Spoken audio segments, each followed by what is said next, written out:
Shalom, shalom. Chegamos à última parte dos 7 Espíritos de Deus. Amanhã teremos mais uma ministração, porque hoje nós estamos entrando no 48º dia da contagem do Homer, e amanhã teremos a última ministração dentro da contagem.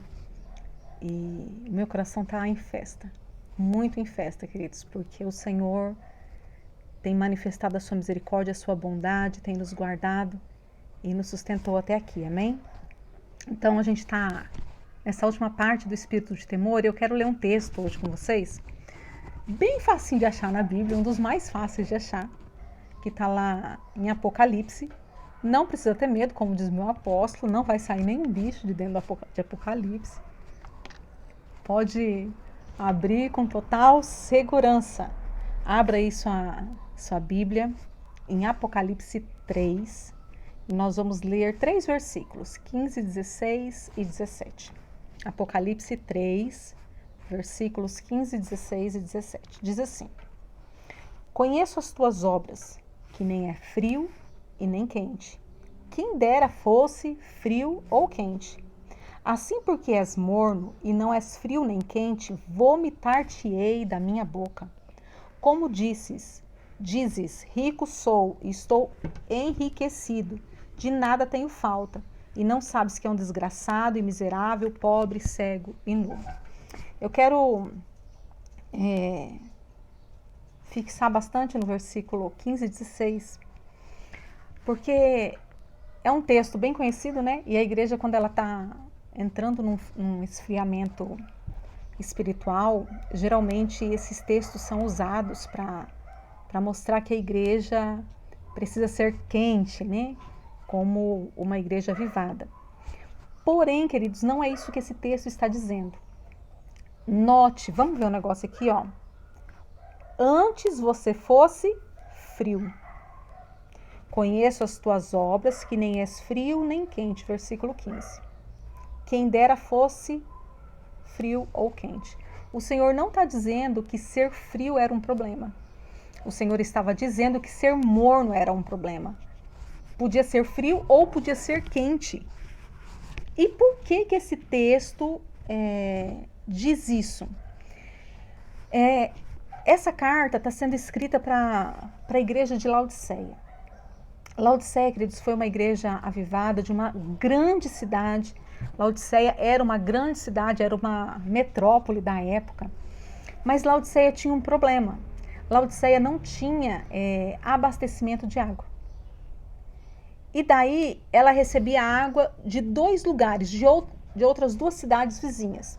Ou ela recebia água das montanhas da cidade de Colosso, que eram águas frias, ou ela recebia das águas de Herápolis, que eram águas termais, águas mornas. Qual é a questão aqui?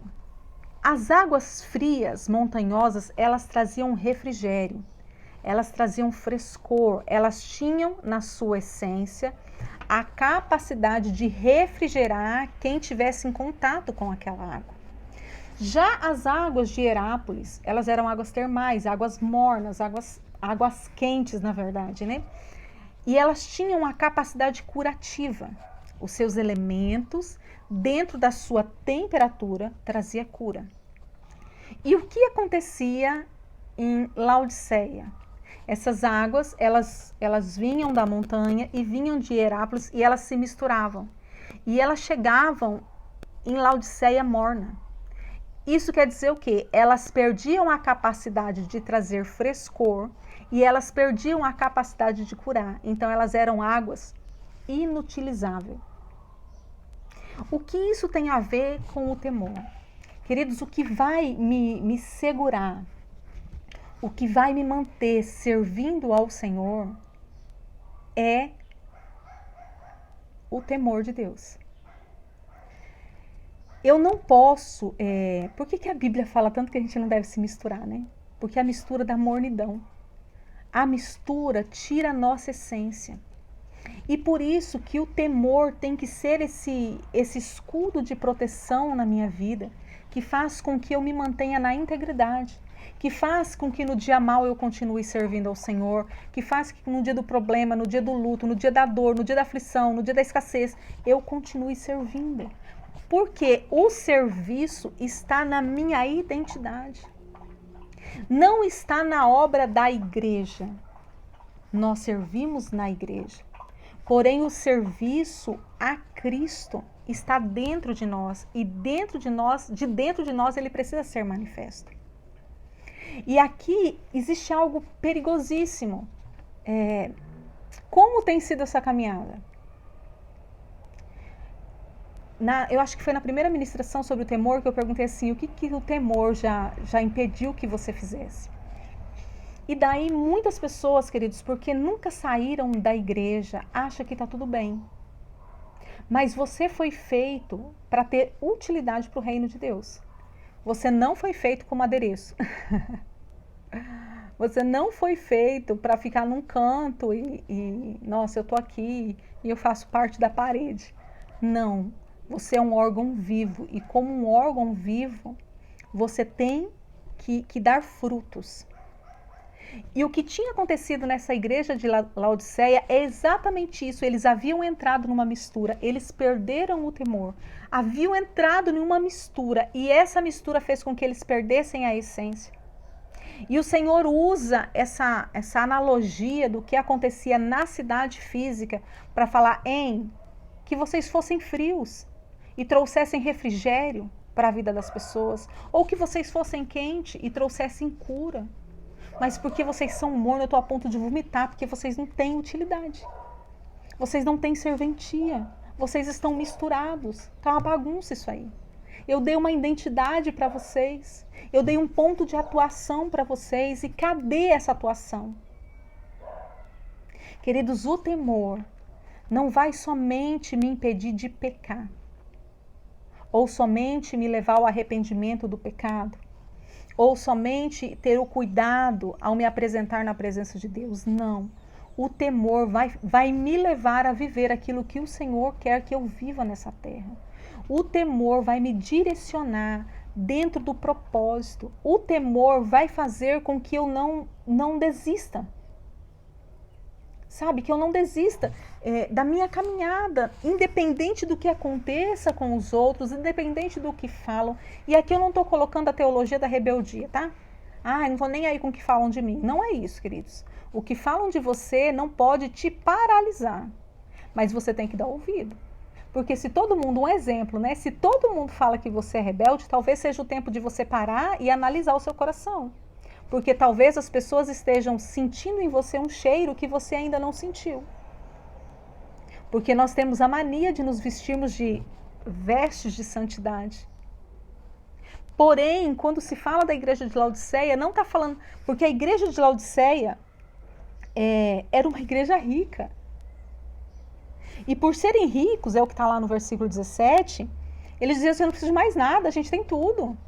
Por quê? Porque eles entendiam que a riqueza era a aprovação de Deus. Então, se o Senhor está nos prosperando, se o Senhor está nos abundando, é porque o Senhor está nos aprovando. E isso não é real. O Senhor estava dizendo para eles, vocês perderam a utilidade para o reino. Então, o temor do Senhor é o que vai fazer com que eu olhe as circunstâncias, mas eu não pare. Eu continue avançando. Eu vi um erro, uma falha em mim, eu vou consertar e eu vou continuar avançando, porque eu temo ao Senhor. Queridos, nós não somos peças soltas do reino. O Senhor te colocou nesta terra com um propósito. Você veio do céu como um agente especial de Deus para essa terra, para uma obra. Não importa como você foi gerado. Não importa. Você é do céu. E você está aqui com um propósito. Sabe, meu genro ele foi num evento e foi dada uma palavra lá que eu achei espetacular. E essa palavra foi assim, o homem faz sexo, quem faz filho é Deus. E eu falei, Deus, é tão forte, porque se o homem, humanidade, né, tivesse condições de fazer filho, não existiriam estéreis. Não existiria filas para fazer tratamento, para inseminação, para adoção, porque não podem gerar. Então você não é um fruto do acaso. Você está aqui com um propósito. Ainda que a sua concepção não seja a forma que você gostaria que fosse, mas você está aqui com um propósito. E o temor do Senhor tem que te levar a este lugar do propósito que o Senhor estabeleceu para a sua vida. O temor do Senhor tem que te levar realmente a não pecar, a confessar os pecados que você tem, se limpar e se santificar cada dia mais. O temor do Senhor tem que te levar a viver os princípios da palavra. O temor do Senhor tem que te levar a sua vida, a sua identidade. O temor do Senhor tem que te colocar no lugar onde o Senhor estabeleceu. Senhor, olha, eu não aceito sair dessa terra sem cumprir o que o Senhor me propôs. Traz para mim, Senhor, eu não sei, eu estou aqui perdido, a minha identidade está desalinhada, mas eu quero ser aquilo que o Senhor projetou para que eu fosse. Isso é temer ao Senhor, porque o temor, eu falei para vocês que o temor está ligado ao medo, não é esse medo de paralisia, não um medo natural, carnal, mas um medo que está relacionado na questão espiritual. Porém, queridos, o temor também está ligado ao respeito, à honra, e não existe maior nível de honra do que uma pessoa que caminha naquilo que foi projetado para caminhar. Eu quero que você imagine aí, você tem um filho e todos os dias esse filho te faz raiva. Todos os dias ele te responde, ele te distrata, você ensina ele a andar no caminho A, ele anda no C, no D, no E, menos no A. Daí chega no dia do seu aniversário, ele te dá um monte de presentes, diz que te ama. Você se sente honrado por esse filho? Não. Por quê? Porque os frutos dos outros dias todos denunciam que esse filho não é um filho de honra. Eu não estou falando de amor, queridos, eu estou falando de honra. E o temor está ligado à honra, está ligado à adoração, está ligado a essas coisas. Então, com o Senhor não é muito diferente. Eu não posso chegar só no culto de domingo e dar um momento de adoração. A minha vida tem que ser uma adoração. E quando eu falo a minha vida tem que ser uma adoração, eu não vou andar cantando. Eu tento andar cantando aqui em casa, a Sara me corta, que ela fala, mãe, já tá cantando? Porque minha voz não vai, né, queridos? Mas a minha vida de adoração ao Senhor, todo dia tem que falar.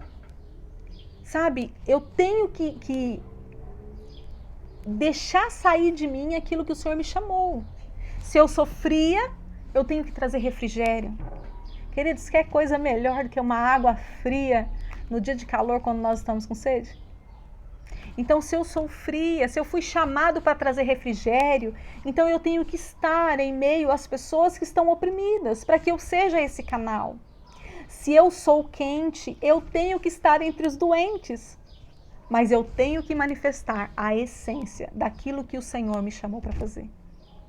E eu não posso parar. Eu não posso tirar férias.